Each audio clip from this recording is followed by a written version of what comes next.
Bonjour à tous. Bienvenue au bulletin d'information à Top News. Au sommaire. Zoubi, certains régimes arabes n'ont jamais cessé de conspirer contre la cause palestinienne. Nouhat Machnouk ne sait rien d'éventuelles négociations régionales. Gaza, au moins 19 Palestiniens tués jeudi dans des raids israéliens.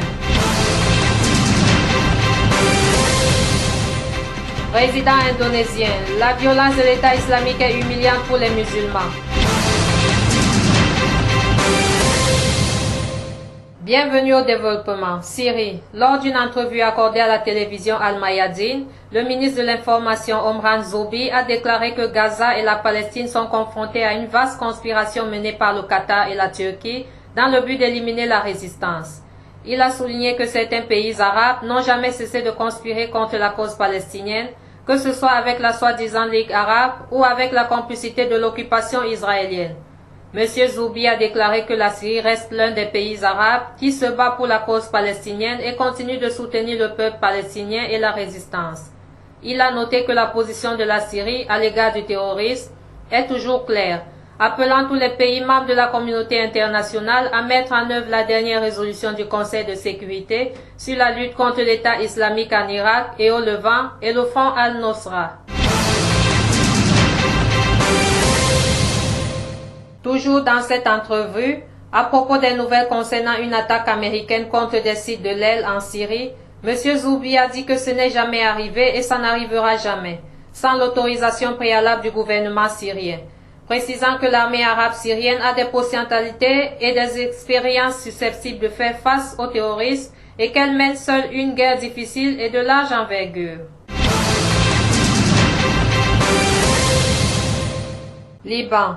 Le ministre libanais de l'Intérieur Nouhat Machnouk a confié au quotidien Al-Akhbar, dans son édition de jeudi, ne pas être au courant des informations selon lesquelles le directeur de la Sûreté générale Abbas Ibrahim menait des négociations à l'échelle régionale sur le dossier des militaires retenus en otage par les djihadistes dans la Beka. Le directeur de la Sûreté générale Abbas Ibrahim ne mène aucune médiation et n'a aucun contact avec les pays régionaux ou arabes, a précisé M. Machnouk, rappelant qu'une telle mission nécessiterait une décision gouvernementale. Le ministre de l'Intérieur a refusé de divulguer toute information sur les négociations en cours afin de ne pas porter préjudice au processus. Le comité de coordination syndicale a fustigé encore une fois jeudi lors d'un sitting devant le siège du ministère de l'économie à Beyrouth les atteintes aux diplômes officiels et à l'école publique. Le représentant syndical a ensuite appelé les députés à se rendre au Parlement afin de voter la grille avec un minimum de 75% de hausse des salaires.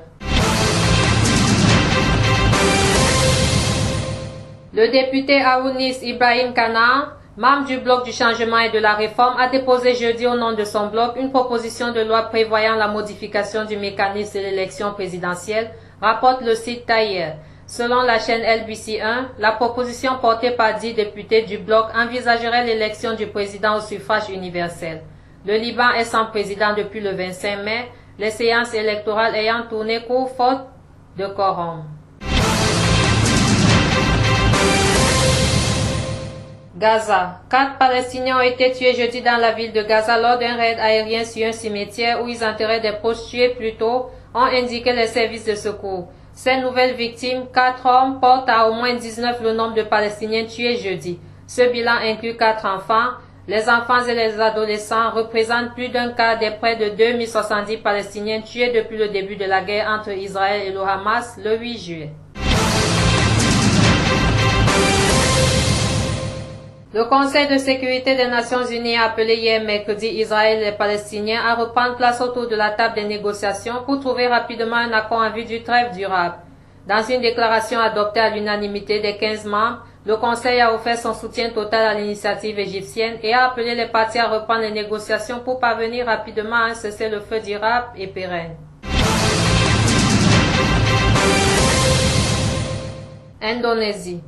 La violence des djihadistes de l'État islamique est humiliante pour les fidèles de l'islam, estime le président de l'Indonésie, pays musulman le plus peuplé du monde. C'est choquant, hors de contrôle, a déclaré Susilo Bambang Yudhoyono, Dans une interview au quotidien des Australiens, interrogé sur les combattants de l'État islamique, un groupe sunnite ultra-radical qui s'est emparé de pans entiers de territoires en Syrie et en Irak. Nous ne tolérons en aucune façon, nous interdisons l'État islamique en Indonésie. L'Indonésie n'est pas un État islamique, nous respectons toutes les religions, a-t-il ajouté. La philosophie de l'État islamique est contraire aux valeurs fondamentales que nous chérissons en Indonésie.